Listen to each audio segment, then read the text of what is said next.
Good morning, folks. Anybody feel like going for a flight? It's such a beautiful day. I figured to come out here and do a little practice. I don't do that enough, and I'm just going to take the opportunity today.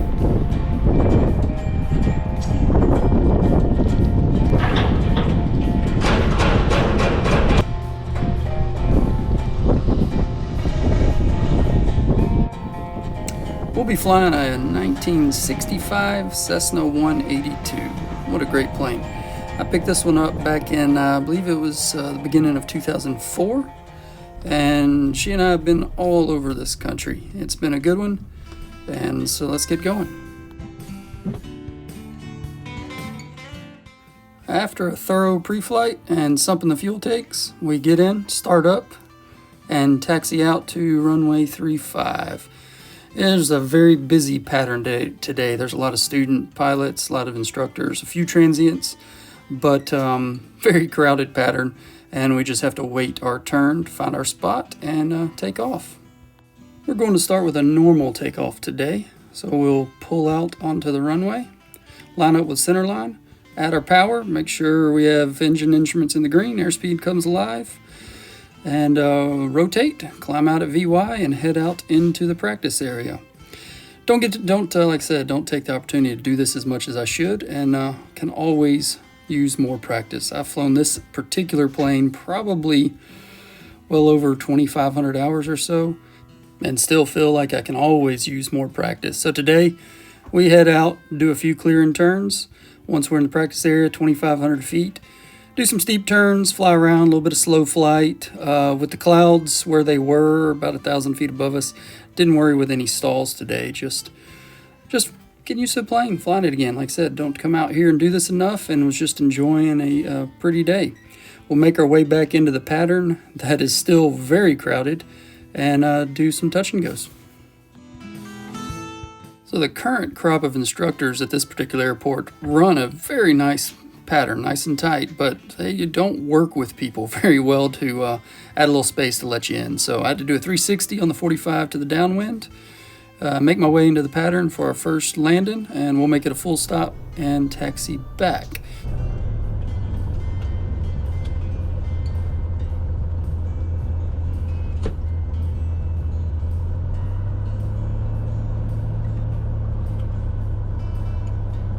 Here, I decided a soft field takeoff was in order. So 1-notch flaps we put in, we wait our turn, and then we'll pull out on center line, holding back pressure and continuously increasing the power with a nice rounded turn onto center line. As the airspeed and the lift increases, that weight is going to start coming off the nose wheel. We let the plane lift off in ground effect, accelerate to VY, climb out, clean up the flaps, and continue on about the pattern.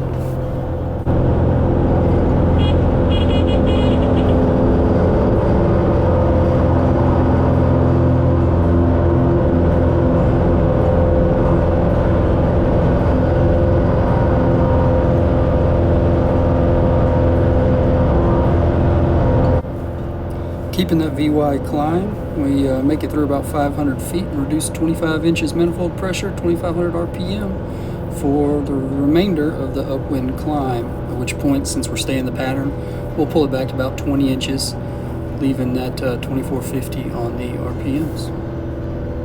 The pattern is still fairly crowded. I'm the lone 182 among a handful of 172, so I got a little bit of speed on them, not much.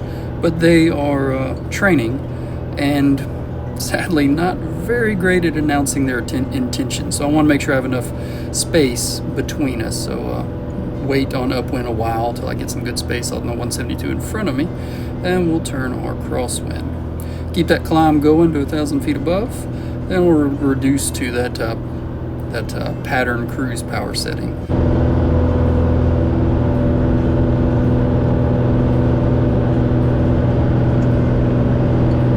Now we make our turn onto downwind for runway 35. On our downwind, we run our gumps check.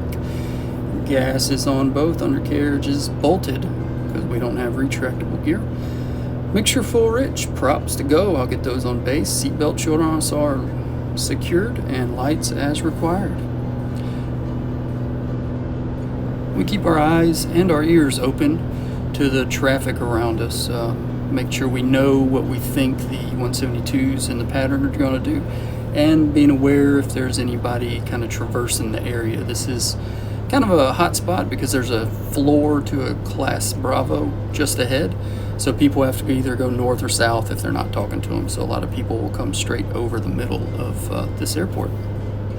As we make it to a beam the numbers, we reduce the power, slow into the white arc, and put our first notch of flaps in. And at this point, about 100 miles an hour. This is a 65, so it's got miles an hour on the outside and knots on the inside. Make our base turn, where we will get those props to full and put in next notch of flaps. At this point, we verify long final to our right is clear. There's nobody straight ahead. And short final is clear, or we're aware of the traffic ahead of us. Make that turn onto final. After I wings level, that's when I like to go my final notch of flaps. And this particular plane has 40 degrees, so I go back and forth between using 30 and 40, just depending on how I'm feeling and what the brief was. Once we reduced the power on downwind, we were 100 miles an hour. Made the turn to base, we were 90 miles an hour. Long final, we slow it another 10 to 80 miles an hour. And then as we make it runway guaranteed, over the fence, however you want to call it, basically slowing to that 1.3 VSO for the landing. Carry that in and hope for the best. Now, this is what practice is for. Come out here and we'll make this one a touch and go.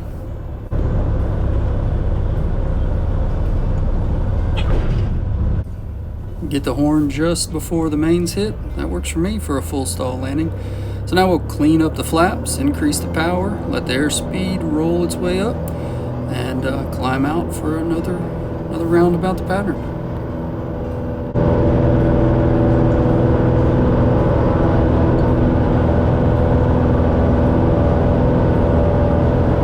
These next couple of landings will work on airspeed control and basically reducing power.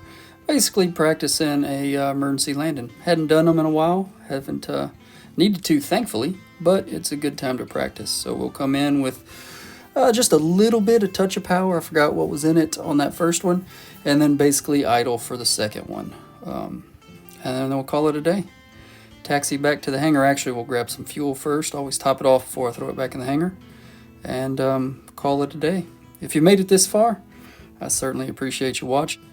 If you found any of this interesting, comment below. Let me know what I can do next, what might be helpful to somebody out there. Like if you do, subscribe if you haven't, and I appreciate you watching. We'll see you on the next one.